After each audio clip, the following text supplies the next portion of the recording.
Good afternoon, everyone. We at Cache Software would like to welcome and thank you for joining the webinar today. As you can imagine, the webinar platform itself is being heavily used. If you're having issues staying logged in or it seems a bit sluggish, please be patient and know that you may need to log in again. We do recommend that you view today's webinar in full screen mode, and this can be done by clicking the full screen button on the webinar's control panel. Use the orange arrow for collapsing and expanding that control panel. We do encourage you to use the question feature along during our presentation. It is located on the control panel. Go ahead and type and send any questions that you may have during the presentation. We will answer some of those as we go along, and we will do a follow-up email with some of the other answers. All attendees are muted as we are recording this webinar, and we will be sending the recording in a follow-up email within the next few days. At this time, I would like to introduce our presenters, Prabha Manavasagar, our president, and Sam Frederick, our product manager. Sam, I'm going to pass you the ball. Thank you, Christine. As always, you do a great job setting up these webinars and making it very professional. Thank you for doing that. And thank you for setting the stage for today's webinar. Sam, as you get ready to pull this up, just quick introduction. I'm Prabha Manivasiga, president of Cache Software. And today with me, I have Samantha, who is the product manager, and Hemchand. Many of you have not heard of Hemchand. He is the man behind the scenes who's been doing a variety of things since the beginning and the inception of Pavillio, has been the master behind creating an amazing user experience for our product. Samantha will be doing much of the presentation. I'll do a lot of the air cover. First of all, I want to invite everyone today to our webinar. Thanks for joining us and giving us this 1 hour of time as we cover a variety of things. This is I'm super excited about this webinar because we have a lot of content to cover. It's jam-packed with information and features and a lot of ideas that essentially you guys have given us. So let's dive right in. Sam, let's start with the agenda here. We're going to start out with a few things here. We're going to give you an update on Pavillio. We've been at this for the past 2.5 years or so. Lots has happened, especially here in the last 6 months or so. I want to tell you all about that.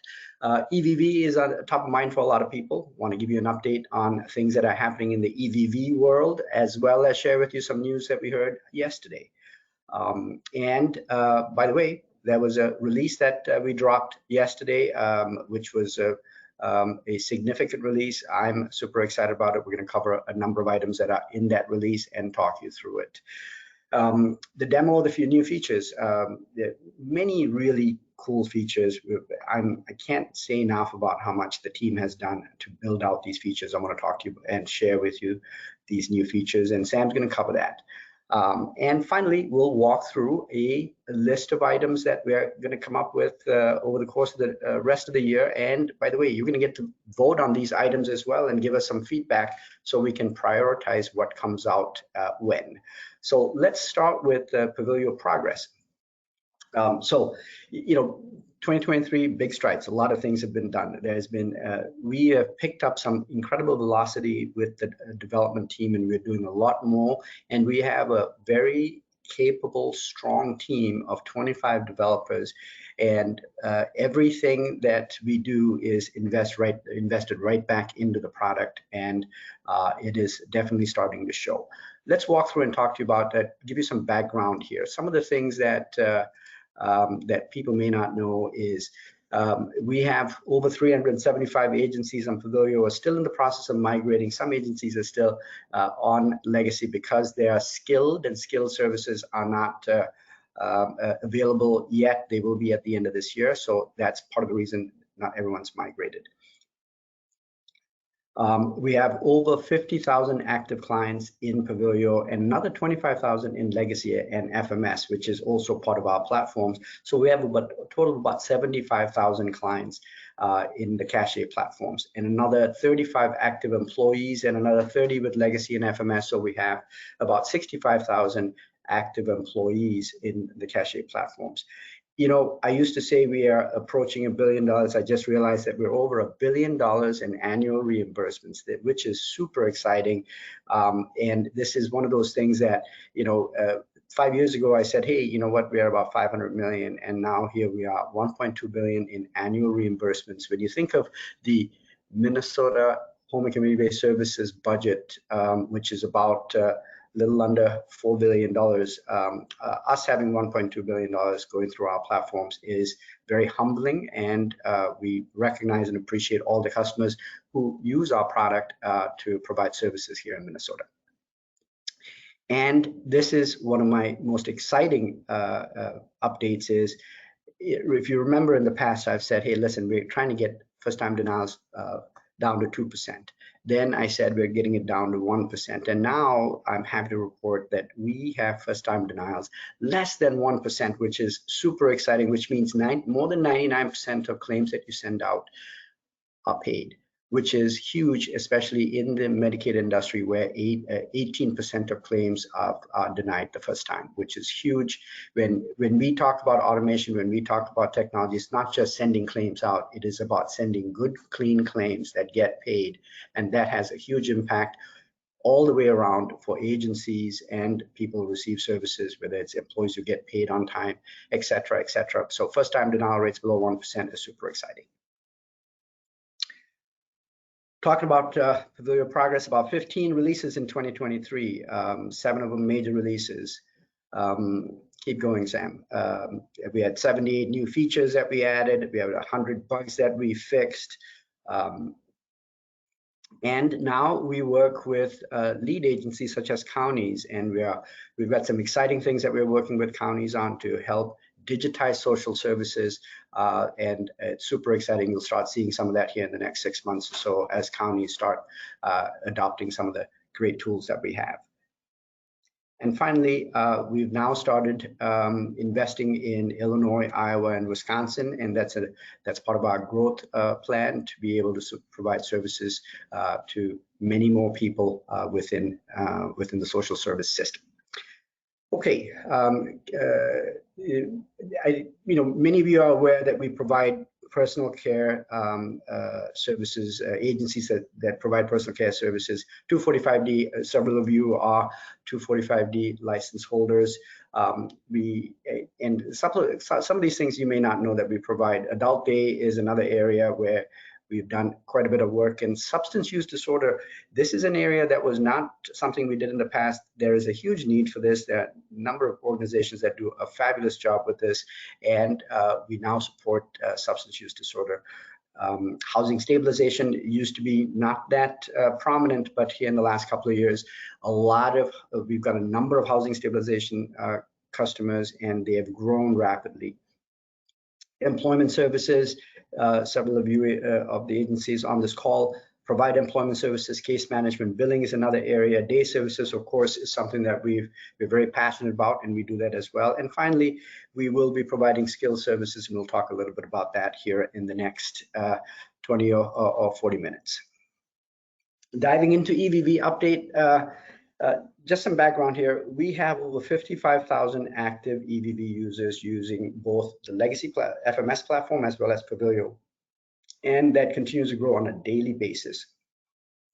And part of that 55,000, when we started out initially, we had some bumps along the way, but now we see EVV operating really efficiently, really well, and we do a lot of things in our platform to simplify the user experience for that individual. Hemchand, who is on the call today, he is instrumental in making the application as easy to use as possible, and we spend a lot of time and money making sure that we make that experience good for that caregiver. Moving on, MCO integrations, we are ready. DHS is, the aggregator is not ready yet. When they're ready, we'll be able to send your MCO data to the aggregator. So there's nothing for you to worry about. We're ready to go, and the data that you're billing through Pavillio will get sent when DHS turns on the switch, so to speak. QP visits, as you know, are not required or not part of EVV. At least for now, I think I'm skeptical that it is such, because the next bullet point here, skill services are launching soft launch in 2023. So if skill is being launched, I don't know why QP visits will not be part of EVV. I anticipate that it eventually become part of EVV, but as of now, it's not.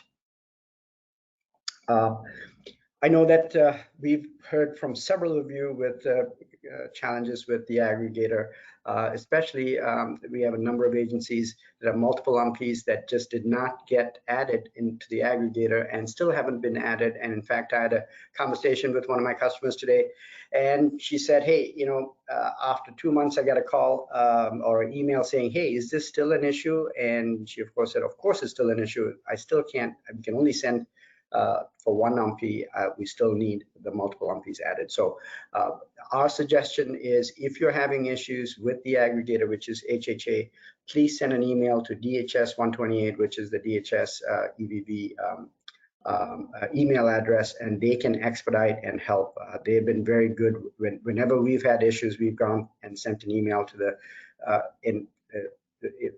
Bill, if you could put that email in the chat, people will know the email address. Reach out to DHS and they can help with expediting things with the aggregator.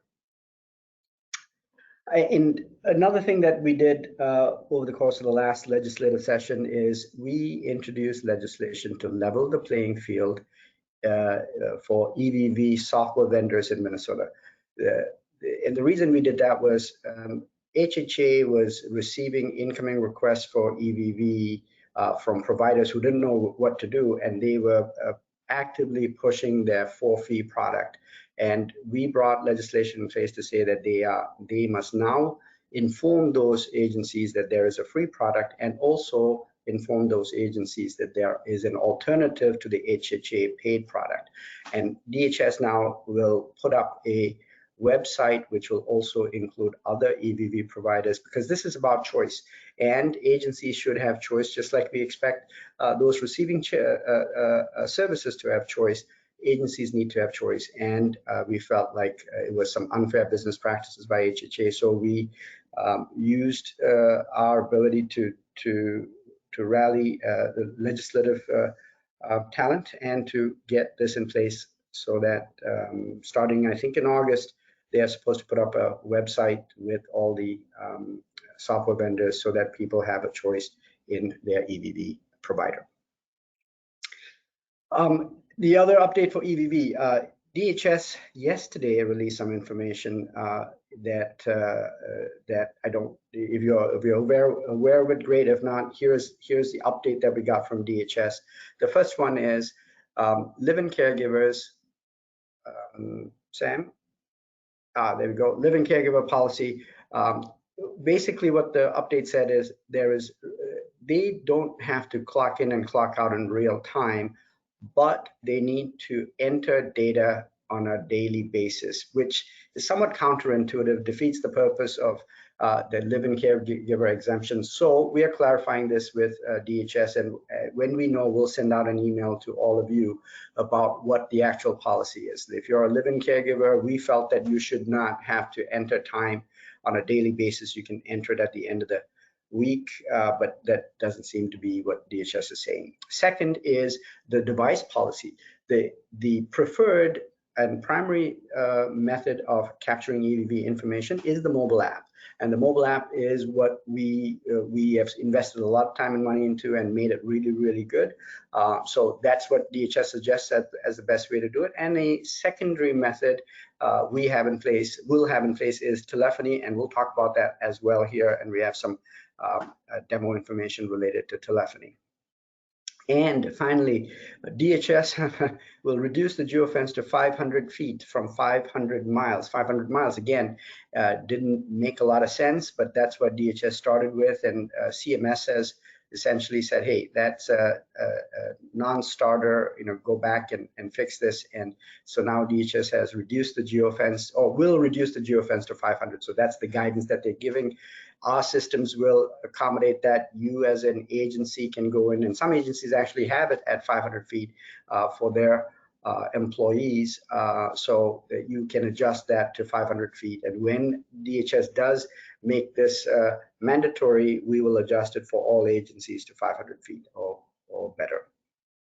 And this is something that you already knew, but this was part of the update. Safe at home recipients, clients will not have to use EVV. And as of right now, DHS is sort of punting on this. They will have further guidance in the future. So that's the EVV update. Any questions about this? Drop them in the questions section. We will answer those. Now, before we dive into the new features, there are a few things that, some people know about this, others don't. I thought maybe it might be helpful for us to at least cover some of these. And Sam's going to walk through these. Sam, if you want to switch screens, I will talk about these if you could highlight them. So the first item is user support improvements. We have put in place, in the spirit of improving support, we have a support request form that allows you to immediately open a support request. And opening the support request right now is a simple form we have here. In the next 2 or 3 weeks, we'll have a much better detailed form that will capture more information from you, which will then expedite the resolution of issues that you have. The whole purpose here is more information means the better we can work tickets. So that's one item. If you're not aware of it, Sam, can you just click and show people where you would go to get this? It's under your name, and support request will initiate a support request. And this is the best way for you to reach us, and the fastest way for you to get support. Second is the system status. The system status is essentially the health of the system. We keep track of this and we inform you of system issues. In fact, if you want to get updates, you can click on the Get Updates button up there and subscribe, and you will get emails whenever there's a system issue. That way you know what happens. As you can see, when we have the system issue, a red item may show up, indicating a downtime, and that one happens to be about 54 seconds or so. But the whole intent is, if there is a system issue, you'll be notified through this method. Release information. We have a lot of information about releases. We may not have all the releases on this because I'm pre-prod, Sam, but release information would have the releases, and if you ever missed a release, you can come in here and see what the release is that you have missed. And this is not showing all the releases because this is our test system. The real system will have all the releases and the most recent release if you missed it. And the next item is in the help section. People wonder, hey, what are you working on? When is such and such release coming out?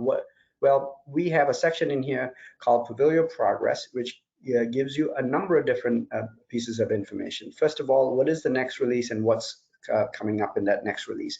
Here is a list of items that are scheduled for the next release. So if you're ever wondering when is my XYZ feature coming, you can go and look at that, and this is the next release that's rolling out on July 31st, and what are the items included in that. Second is coming soon is all the other items that we feel they're on the roadmap, not necessarily slated, or rather they're coming up, but we don't have an exact date yet. But here's what's coming up in the near future, and that's another thing that you can look at and find out. And the final item here is a couple of items. Known issues. Sometimes we have bugs, and when we have bugs, we want to let you know that there is a known issue and that we're working on it.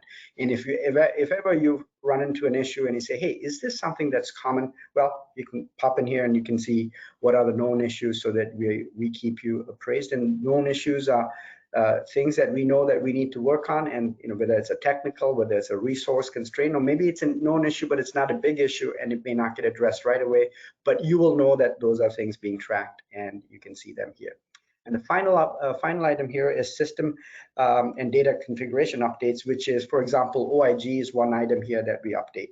Other things that we update could be ICD-10 codes. And it could be allergy information. Whenever we make those updates, you will see that this particular screen would be updated. So hey, when was the last OIG update? Did Pavillio guys do it, well, you can look in here and you'll see the last update. Okay, so that was some housekeeping stuff. I would like to jump right into the next item on here. We have a quick poll. Let's pop up the poll, Christine. And this is to get an idea of what people think is important stuff that they're doing, but they feel like they don't have the capability within Pavillio. I would like you to take 30 seconds here and select what you think are items that you feel is you wish you had, that maybe you're tracking manually or on spreadsheets that you would like to see addressed. And this is a list of items. The poll is open. Continue through the poll and update and enter what you think is appropriate, and then we'll share the results with you later on. Sam, let's keep moving. In the interest of time, I would like to, this is what we've been waiting for. This is all the new features that we've added. Sam is super excited about walking through these. Sam, I'm going to hand it over to you. Please jump in and let's go through the new features that we've added in the last few sessions. Sure. Hi, everyone. As Prabha said, we've made many changes in 2023, and we have many more to come. So first, we're going to look at the changes in client status and eligibility. So for this, we're going to look at James here. And if we open this information, so we're in James's profile.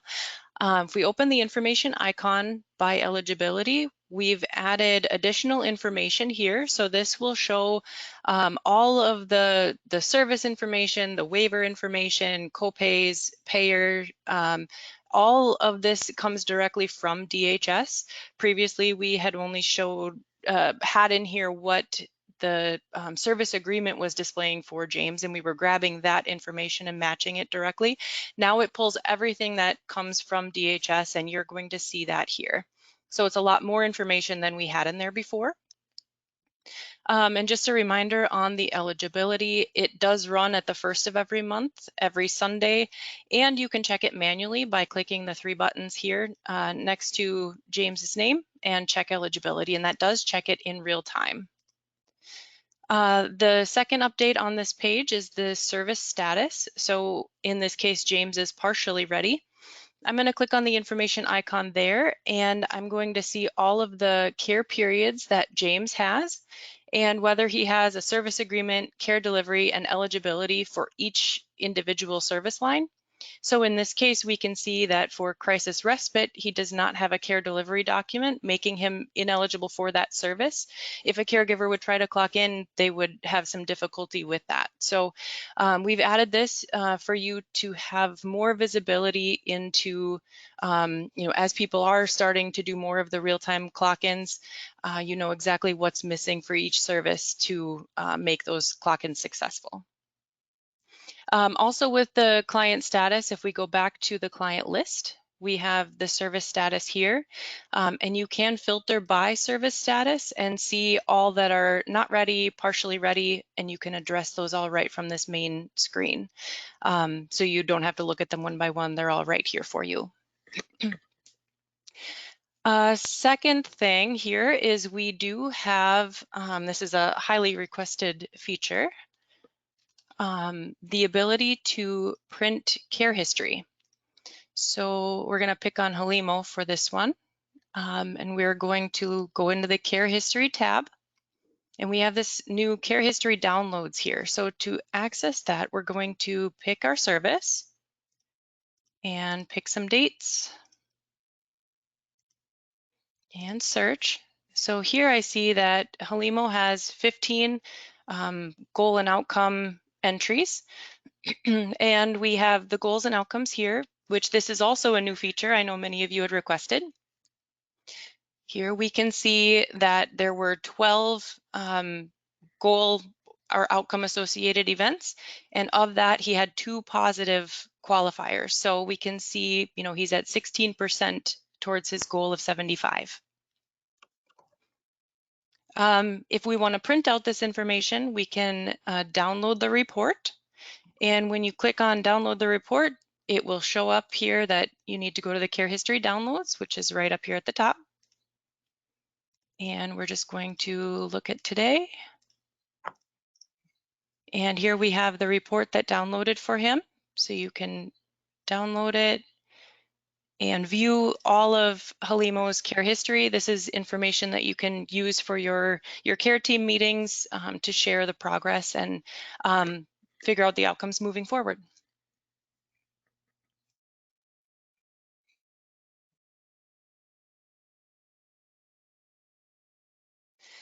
Next item is the reports. So for this, I'm going to hop into our production environment. In the left-hand menu, we do have a reports option, and many of these sections had previously said undergoing maintenance as we're working to build these out. We've added 2 new reports recently. One is the client report for viewing the client wages. So in here, you can see all of the client wages, what their percentage is, if their piece rate. It's a report that will more clearly show, the prevailing wage, their calculated rate, and the percentage based on each job that they have. And all of these reports are able to be printed either as PDF or Excel. So you can use them outside of the system for your information too. The second one, that highly requested report, many of you had asked about employee certifications. As you know, you can enter in the employee profile certifications tab. You can enter in certification information, and actually in here now, we have the ability to see all of the certifications for each employee, as well as the start date and the expiration date of those certifications.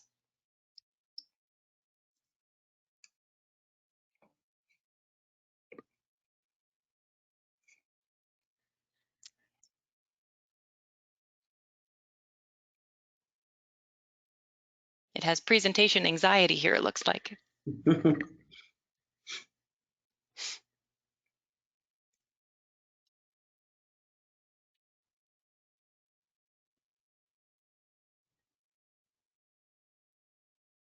Well, let's keep moving, Sam. Yeah, we can come back to this.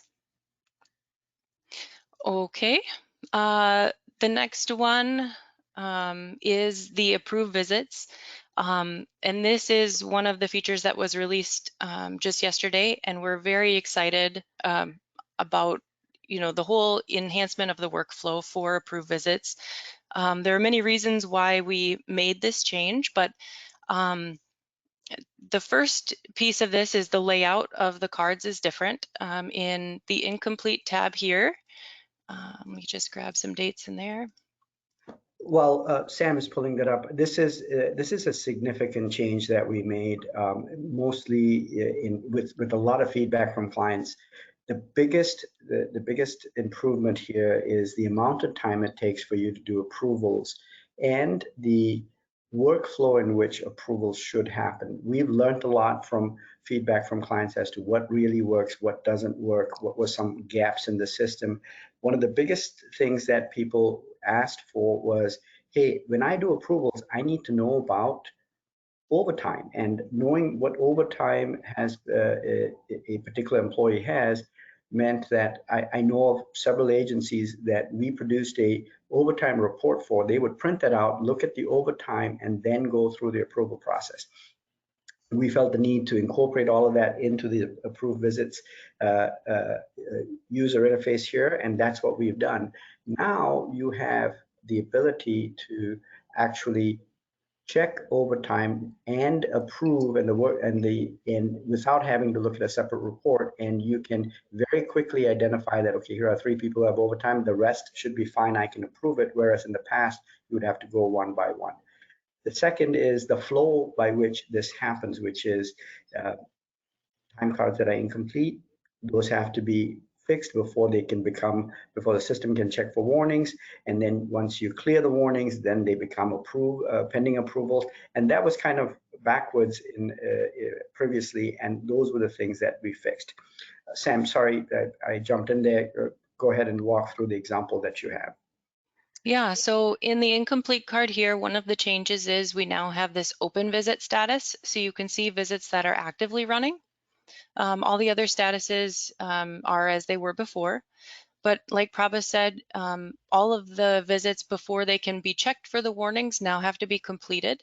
So I'm going to select these visits here, and I have the option then to complete them if I feel they're ready to go. Otherwise, I can actually send a notification now. That is also a new feature where the system will alert the caregiver or the client or representative that the visit still needs approval, and that needs to be done before the visit can move forward. So you have that ability, send notification, or you can complete it. And then we have the warnings. So once they are completed, they'll come into the warning card. And we have all of the same warnings that were there before. Here you can select your visit and you can change to draft. So if the record needs to be edited for any reason, you can send that back to the caregiver to make those changes. Or you can move that record on to pending approval. And once the records are in pending approval, we have added the group by option here. In this case, they're not grouped at all. These are just individual time records. I can group them by client to see how many hours were served per client for each service, or I can group by employee to see how many hours were worked by employee for each service. Anything else you want to add here, Prabha? Nope, this is that's good. The ability to group by, it makes a big difference, and we will also. Sorry, Sam. Did you cover the hold aspect as well? I've not discussed hold yet. No, go ahead. Yep. No, go ahead. Go ahead and talk about hold as well, please. Yeah, if there's a record that, maybe Bill didn't actually work all this time, or I know there's an edit that needs to be made, I can select this record and place it on hold.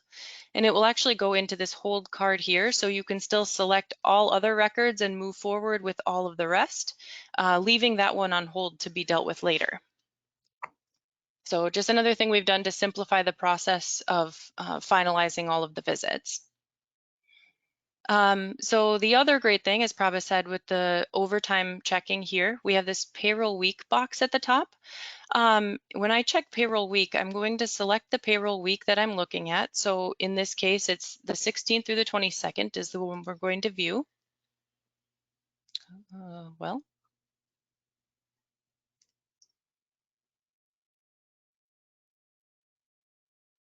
we'll try that again.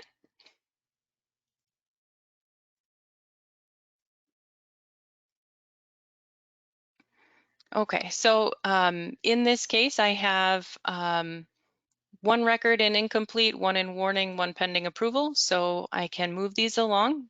We'll complete this visit.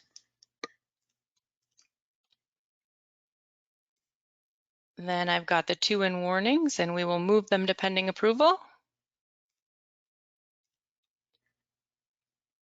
And once done, I'm going to look at all the records in pending approval. So here I can see that caregiver worked for these 2 services, has 14 hours, and Bill worked for several services here and has 40 hours of regular time and 5 hours of overtime.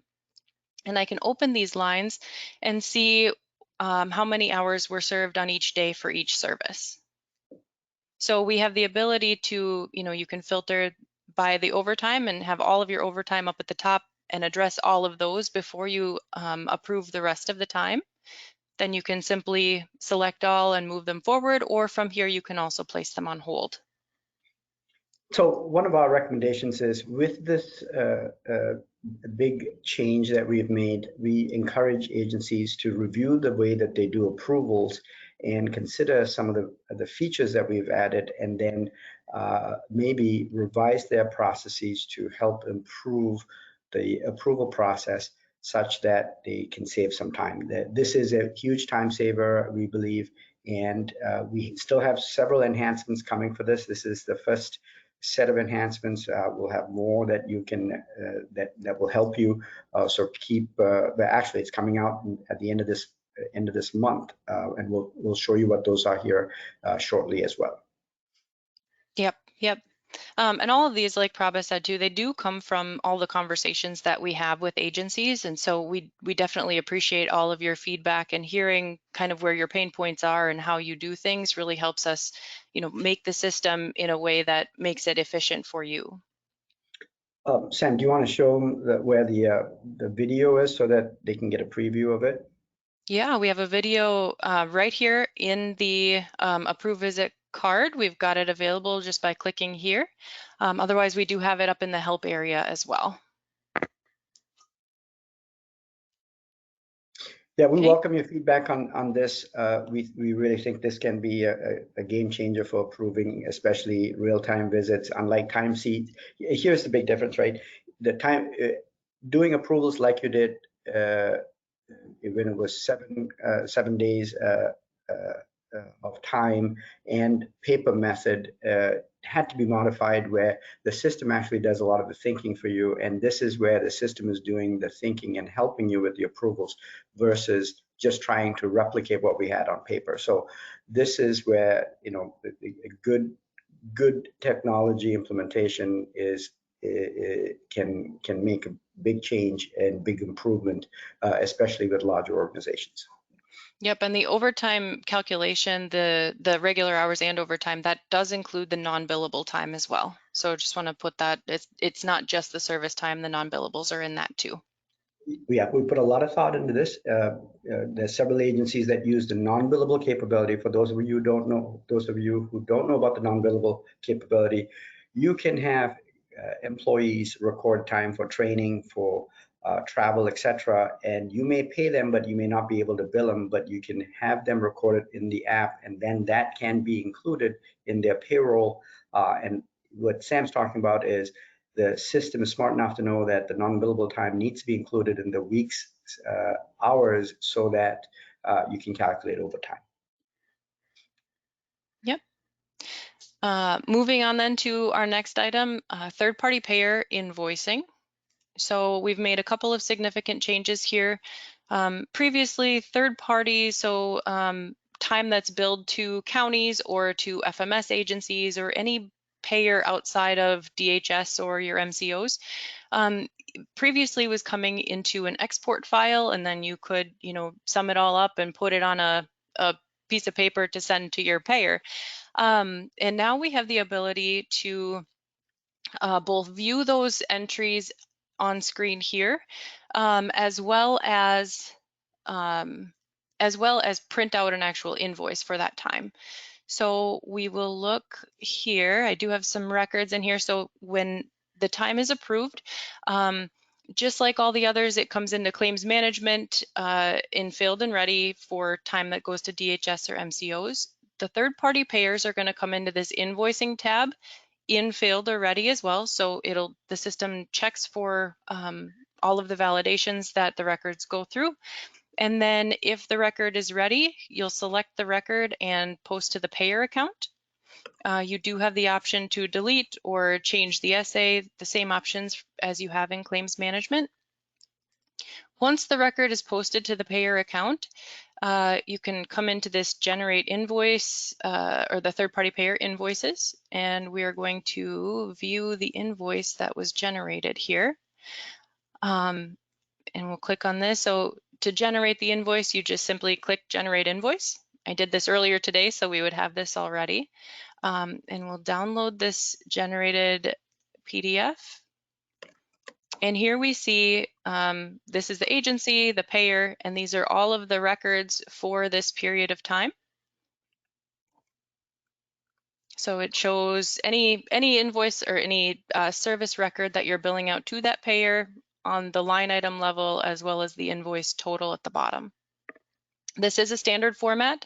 The invoice is generated per payer. So if you have multiple clients going to the same payer, it will be generated on one statement, and you can get that sent over to the payer for payment. This is the third-party invoices is a gap in functionality that we had for some time, and we have now closed the gap, which allows for you to generate third-party invoices before we would just give you an export of it. Now you can generate the invoice, which really simplifies the accounting process within the system. When that invoice is paid, you can go into the system and apply the payment, and all the accounting transactions will be kept whole. But the big improvement here is that third-party invoices were something you couldn't do in the past, and now you have the ability to generate them. And for those who remember the third party, or rather the charge account individual spend down invoices that had some funky formatting, we fixed all of that. So we did quite a bit of a cleanup here for third party invoices, and this is especially useful for private pay as well as county invoices that you might send out, which is, it's not an EDI claim. Yes. Yep. We're pretty pleased with how this came together, and again, appreciate all of the feedback and insights as we move forward with that. One of the questions that came in is, hey, counties have different formats, can we generate different formats? Well, we needed to start with a stock standard format. Now that we have that, we'll enhance the system to have different format templates so that you can support some of the county needs. I know counties can sometimes be pretty particular about the format that need the invoices in, and we are well aware of that, but we needed to walk before we could run. So we got this done now, and we'll enhance and have additional formats in the future. Okay. The next item that we have, any other questions on that, Prabha, that came in? That's all I see for right now. Okay, so the next item then on the list is session-based care. And this was something that we added month and a half ago or so. And we have the ability now to do shared care in the app, as we refer to this as session-based care. So in order to do this, you have to have the client SA set up with shared service. The employee has to have a pay rate set up for a shared service. But I'll show you how to do that clock in here. So we'll go to My Clients. And we've got sessions up here at the top. So I'm going to click on sessions, add session. So when I select the service, I'm only going to see services that I have a shared pay rate for. And once I select the service, I only see the clients that have that shared service that I'm connected to. So in this case, I'm going to select both of these clients. And this is for PCA shared care. Let's start the session. Once the session's going, you can provide the care. Nothing else is needed until you're ready to clock out. Each of the clients has an individual time record, or an individual visit record. So you have the activities and the notes that are associated just with that client. And the client or RP signature is still required for each visit.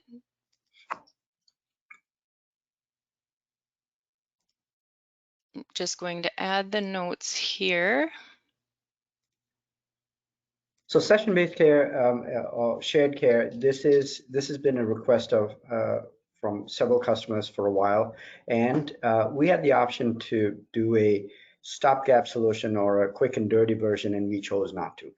We have done a tremendous amount of automation with session-based care, where a variety of things are handled. Not only is session-based care work for shared care, but also works for enclaves and employment services, where you have multiple clients being overseen by a job coach in the employment service arena, as well as all the necessary calculations that are part of shared care, whether it's 1 to 2, 1 to 3, the system does the calculation. In fact, the system is smart enough to know that if you started shared care and you had one person for 30 minutes, and then the second person was to be added, the biller doesn't have to do any of that manual calculation. The system automatically says that the first 30 minutes was 1 to 1, and the second 1 hour was 1 to 2. And that kind of automation no other platform has, and no other platform automates it to this level. We're very excited about it because we took the time to build a shared care model, because we are seeing more and more shared care. A lot of services are being, service authorizations are shared care based, and that's because of lack of caregivers. So please read through some of the documentation we have. This can be very useful and can really simplify shared care. Yes, yep, and you can add clients, you can clock one out, keep it running. As Prabha said, it's very flexible, and the system will append the correct code based on the number of clients in attendance. So the other piece to this is the expenses. Within a session today, we have the option to add expenses. This will be coming to individual visits, but we don't have it quite yet. So here I can add expense. And in this case, I have mileage, so I can add, I've got 30 miles here, went to the zoo, and I can sign the record, stop the session, and submit the visit. So the signing, the submitting is all the same as regular one-to-one visits. When we come into the approved visit section here, we do have the option to search for just sessions. We've got session or individual timesheets here. So if we look at just sessions, I have some sessions here. One of the things with reimbursements is you'll see them up here at the top, and they are part of the regular visit record. You have to come into the reimbursements here to view them and edit them today. We are making some changes to make that more efficient as well, but you can see what the visit record was and what the reimbursement is here. So when you approve that time from time cards, that reimbursement also is approved. And the same process for approving happens here as regular individual records. Prabha, anything else you want to add for reimbursements? Yeah, They do come on the payroll export, sorry. The reimbursements are, they do come through as a reimbursement for payroll. Yeah, so there's a question about how do the mileages work in reimbursements, and can you talk a little bit about mileages, Sam? Sure. So mileage is just a free field today where the employee can enter in, I drove 30 miles, and the rate of reimbursement is set up either in masters. So I can set up a pay rate for the mileage itself. I have that here, or it can be set up as an individual record on that employee's pay rate tab. So if you don't want all employees to see that, it's only specific ones, you would set them up individually on the pay rates tab.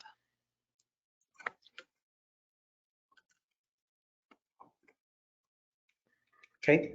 Okay. We'll hop back here for poll number 2. Okay, so we have another poll. So these are some of the features that we added, the ones that we thought were. There are several others, guys, that we didn't cover, but we would like your feedback on which one of these do you find most useful, or one that you'll be putting in practice within your agency now that you've seen it. We're always looking for your feedback. Click on the ones that you think you would use. Christine, are we putting up the poll results right away, or how are we doing that? I forgot how we do the polls. Yep, the last one you said we would do it later, so I can do it right after this one. We can do this one right away once we close it. Okay, so yeah, while we're waiting for the poll to close, we can answer a couple of questions here. By the way, guys, this is by far the most interactive group of webinar attendees we've had. There's loads of really good questions coming through, and Bill and myself are scrambling to keep up. So I love it. Keep the questions coming through. We love them, and we, by the way, will send a full recap of all the questions to you after the webinar.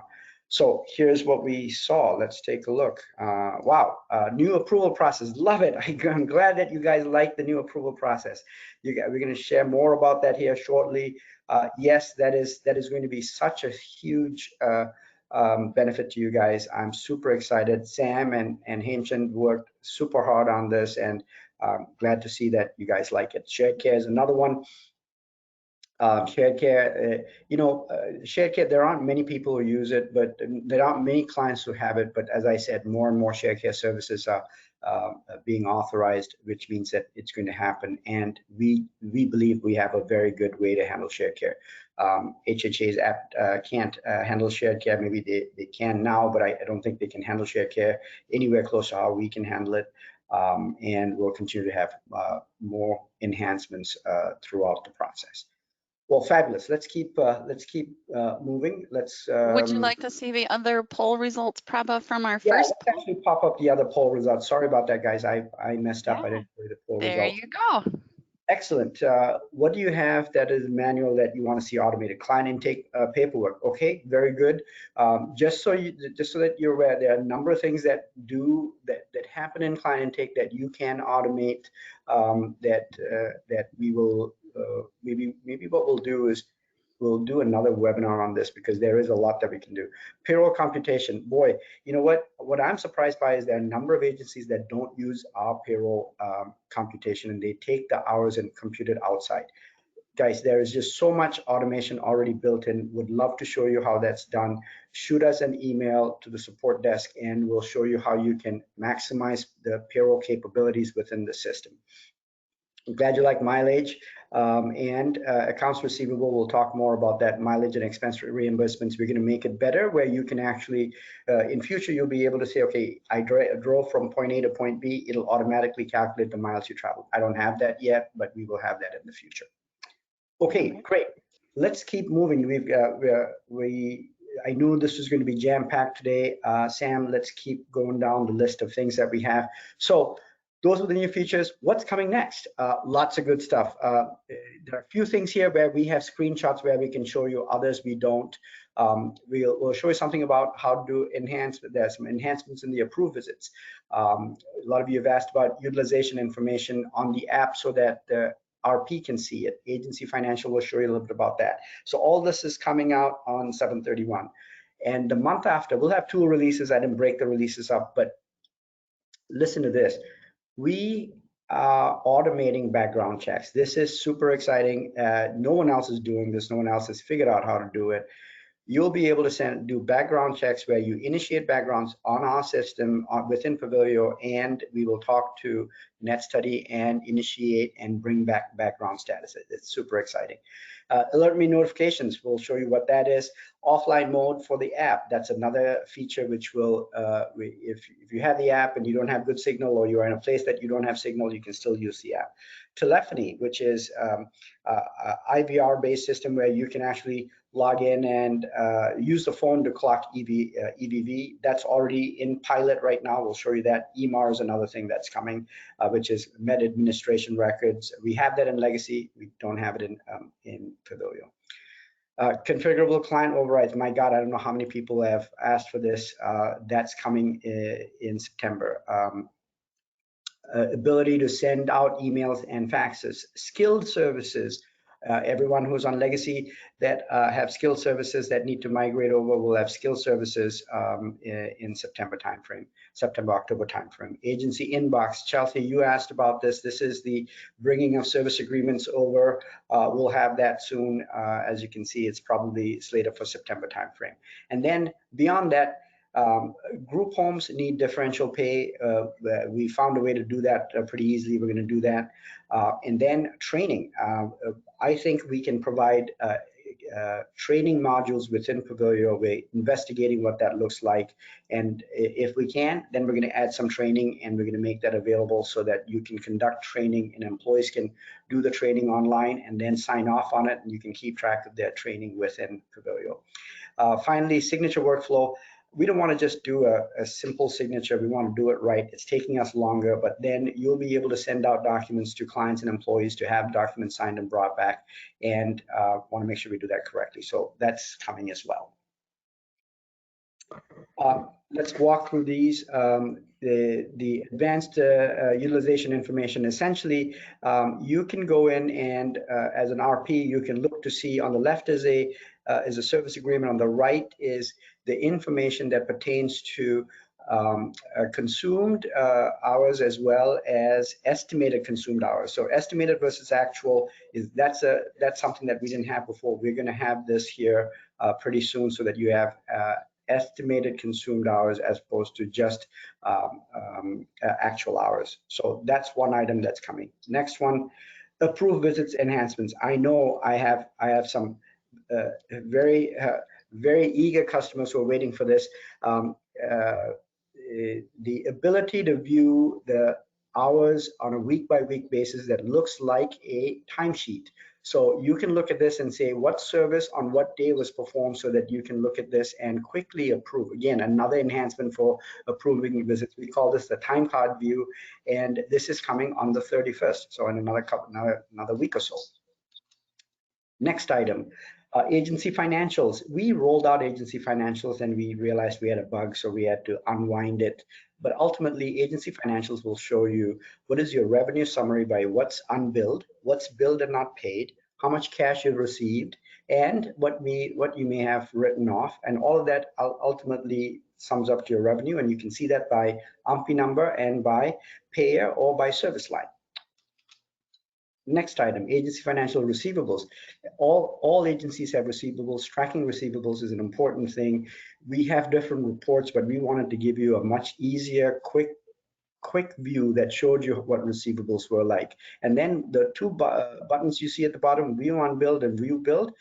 Believe it or not, you click on that, that takes you to a page that shows you the actual claims, all the actual service records that are related to the receivables so that you can figure out what you want to do with them.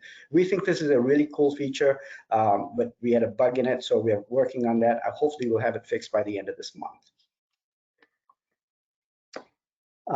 Televisits. So this, we've talked about televisits. Televisits is the ability to clock in and clock out using a telephone, and what I would like to do is to show you what televisit sounds like. Essentially, well, I'm going to click on this. Let's see if that plays.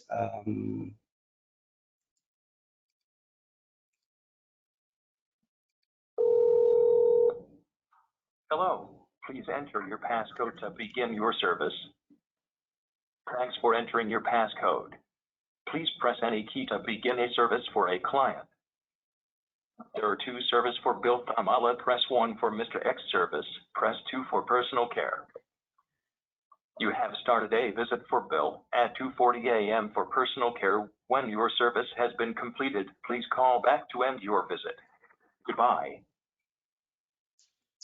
I have more, hopefully you were able to hear that, but there is, so it essentially, we have this up and running. We're currently testing it, and you will be able to use this for those that don't have internet access and want to or need to use a phone to clock in and clock out. It seems it's working well. We haven't put it in production yet, but we will once we do more testing. Let's stop that. Okay, let's keep going. Skilled services. Skilled services, 485 Oasis, that'll all be part of skilled. We have skilled and legacy. We don't have it baked into Pavillio yet, but that's what we'll be working on here in the next 3 months, which will include assessments as well as charting for OT and PT, and also EVV for skilled visits. EMAR is already completed, but not in production yet. We're still doing some testing and some integration, and so EMAR will also be available. And there'll be a lot more with compliance monitoring in skilled services that I think you guys will like when you see it. This is what I've been waiting to show you, background check automation. Wow, this is super cool. Here's an example where you would, a client is going, employee is going through the background check process. You can come to this page, click on the initiate background check, and our system will magically connect to NetStudy 2.0 and initiate a background check. Go to the next page, and when the background check is in progress, the system is waiting to hear back. And when that result comes back, it'll tell you if the person is accepted, background check is a qualified check, or is disqualified, and that information comes back and you can see it within the system without having to log in. If you have several background checks in process, in this hiring page, you'll be able to see what the status of the background check is, whether it's not submitted, it's pending, or qualified, or disqualified. But you can find that here, and you can automate the background check process. And yeah, several customers have asked for it, and some of you have been very helpful in getting us the necessary information to figure this out. And currently it's being integrated. We should have something, I believe, by the end of when do we have this slated for, Sam? End of August, I believe. In August. In August. Okay. All right. Very good. Talked about emailing and faxing. If currently you can print or you can download a document, but we are adding email and fax capability, so any document within the system can be emailed or faxed. Of course, they'll be secure.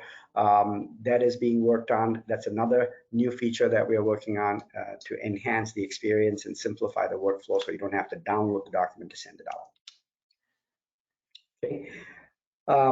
Notifications. Notifications is the system. We are setting up the system with a variety of notifications that a agency can turn on or turn off. So say we have 25 different notifications. You pick which ones you want. Once you have it set up, individual users can go in and subscribe to those notifications by going to their preferences page and saying, hey, here's what I want to know about. And you can say, I want to enable this notification, and then I want to say, send me an email or an SMS or push notification. And that's how you'll get. So if a QP wants to know about all the reassessments that are coming up, she can do that.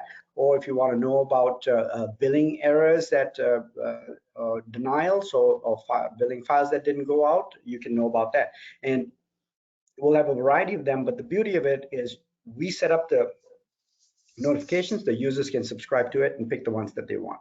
Also, we'll have a digest feature which allows you to decide if you want it in real time, or you want to just get an update at the end of the day, end of the week, etc. So a sophisticated notification system that's already in development, and we hope to roll it out in August. Oh man, this is one that a lot of you have asked for. Override restrictions. We have the override restrictions. If you turn on override, what happens is you enable certain rules to be overridden, so that the system can proceed or time can be entered. Well, the flaw in our original design was we started with one item and then we ended up with like 15 things that you can override, but there was only one button, which means it overrode everything or it overrode nothing.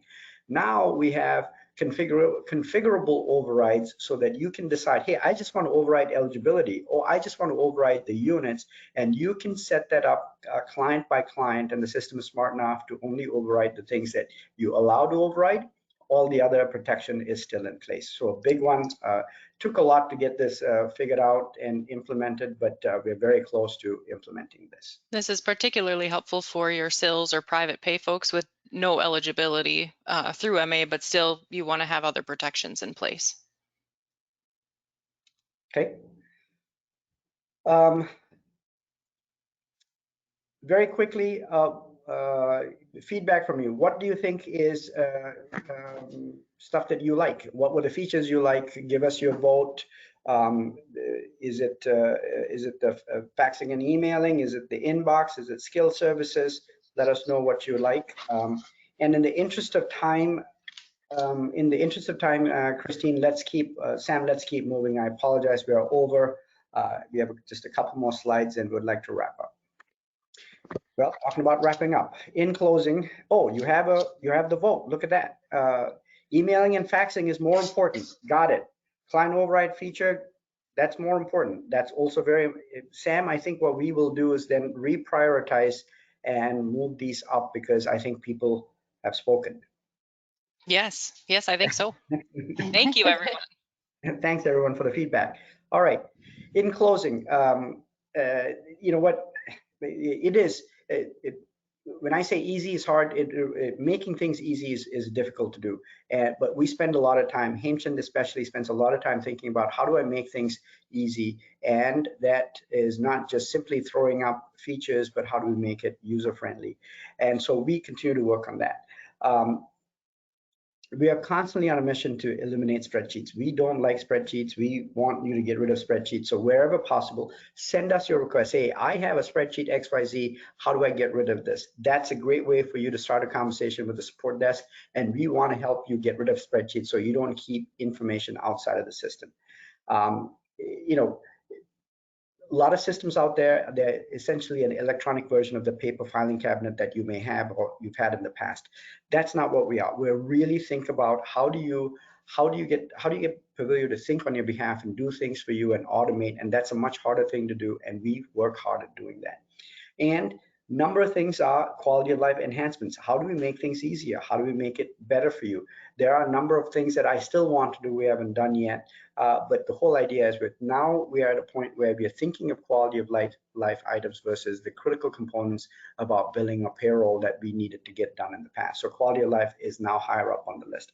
And finally, EVV requirements will continue to evolve. Don't worry about it. We will keep up on top of it and we'll make sure the systems cover it.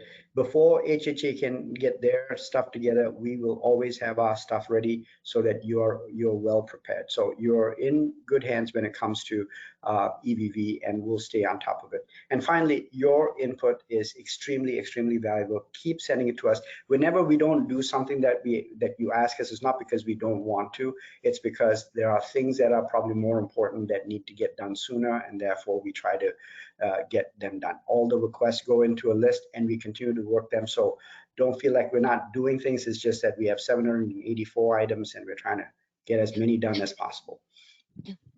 Yes, we can't say it enough. We appreciate all of your insights, and my favorite part of the job is talking with all of you. So keep them coming.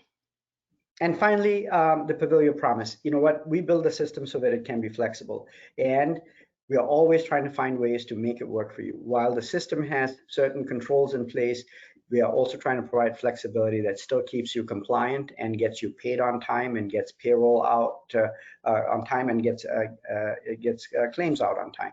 And it's about building a system that's efficient, not just system for the sake of a system. Legacy platform was essentially the electronic version of a paper system. Pavillio is truly something that we constantly think about how do we make things efficient for you so that we can make it easier, so that you can save time, so that you can do what you do best, which is care for others. And finally, reliability is a huge part of this. You want this to be like flipping a switch. You turn it on, you turn the light on, the light comes on, and the system needs to work. We've done a lot to improve reliability, the ability to inform you about system outages if there are any, fix the system self-healing capabilities within the cloud implementation that we have, make sure that we are compliant, make sure that we are HIPAA secure. But ultimately, you need to be able to count on us so that you can run your business and know that if it's Pavillio, you shouldn't have to worry about it. And that's what we keep working on. And every day, as a team, we are working on how to keep up to the promises that we make. So with that, I would like to, I apologize. We've got a lot of questions that have come in. We appreciate that. We don't have time to cover more questions, but what I will do is we will compile the questions for all of you that registered and who attended, and those that didn't attend, we'll send out the results. By the way, please share the webinar with others. The more of your team that watches this, the better, the more informed they are. And thanks again for joining us today, and have a great rest of the afternoon. Thank you. Thank you, everyone. As you log out, a survey will pop up. Go ahead and complete that survey for us. As Prabha said, we will send out the recording here in the next few days with some of those answers to the questions that came in. Thank you all again for attending this Cache Software webinar. Make the rest of your day amazing.